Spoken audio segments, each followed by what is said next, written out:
Big boss मराठीच्या 5व्या पर्वातील सध्या सर्वाधिक चर्चेत असलेली स्पर्धक म्हणून रॅपर आर्या जाधवला ओळखलं जातं. आर्या बिग बॉसच्या घरातून बाहेर पडली आहे, पण प्रेक्षक फक्त तिच्याच बद्दल बोलताना दिसत आहे. बिग बॉसने आर्याला घरातून निष्कासित केलं. हा निर्णय अनेकांना आवडला नाही.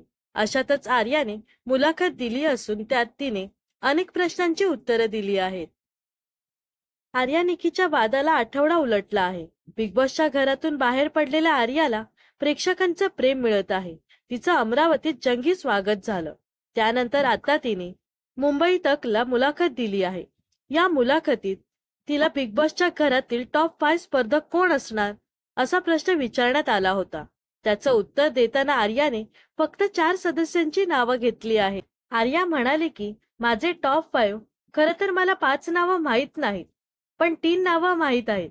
एक वर्षाताई, सूरज आणि अंकिता असं मला वाटतं. एक अभिजित दादांचं नाव मी घेऊ शकते, पण हे सगळेजण टॉप 5 मध्ये असतील असं नाही. पण ही ती नावं आहेत जी मला वाटतं की टॉप 5 मध्ये असावी. या दरम्यान मुलाखतीत आर्याने निकीच्या गेमवर टीका केली आहे. निकी खूप वाईट गेम खेळत असल्याचं तिने मत व्यक्त केलं आहे. तर तुमच्या मते कोण असेल टॉप 5 मध्ये हे नक्कीच कमेंट्समध्ये सांगा. व अशाच मनोरंजन विश्वातील ताज्या घडामोडी जाणून घेण्यासाठी नक्कीच आपल्या चॅनलला सबस्क्राईब आणि फॉलो करायला विसरू नका.